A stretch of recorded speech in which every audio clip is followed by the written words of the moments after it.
ኢትዮጵያ ውስጥ ከጎረቤትሽ ምን ልትዋሽ ትችያለሽ? እሳት ወይ ከሰል። የድሃ ይቸግረዋል እሳትና ውሃ ይባላል።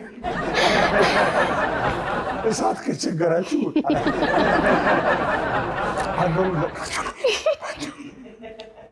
እኔ እርጉዝ ሆና የጨርቃጨርቅ ፋብሪካ ሰራተኛ ቀነሳ ብሎ ተቀነሰች። ከዛ ኦልሬዲ ምንም አልነበረም። ልክ እኔ ስወለድ ጨርቃጨርቅ ፋብሪካው የጉልበት ድካም ተብሎ ተሰጠ። ተወልጅ ያለን ሁለት ነበርሽ ያየቻት ነው የተቀበለቻት ነው ሲባል ደም ለብሳ ገና ታቀበል የዕለቱ ዕለት ነው አላለች። እሺ ተቀደጂ። ከዛ ባንቺ ነው ያገኘሁት ስራ ባል ነበር ሰዓት ገንዘብ ያገኘሁት በልጄ ነው ብላ ዶላር አለች። ከብርም አልፎ ዶላር። ሰዎች የግል ከሚሏቸው ጉዳይ ውስጥ አንዱን ጥቀሽ።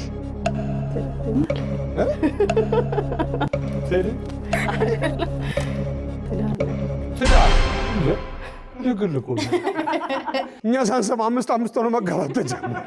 እሱ ቤት አለው፣ እሷ እንትን አላት፣ እሷ እንትን አለው፣ እሱ እንትን አለው። አብራችሁ ብትኖሩስ? የሴቶች ስም የሆነ የፍራፍሬ ስም ጥቀሽ። ትርንጎ፣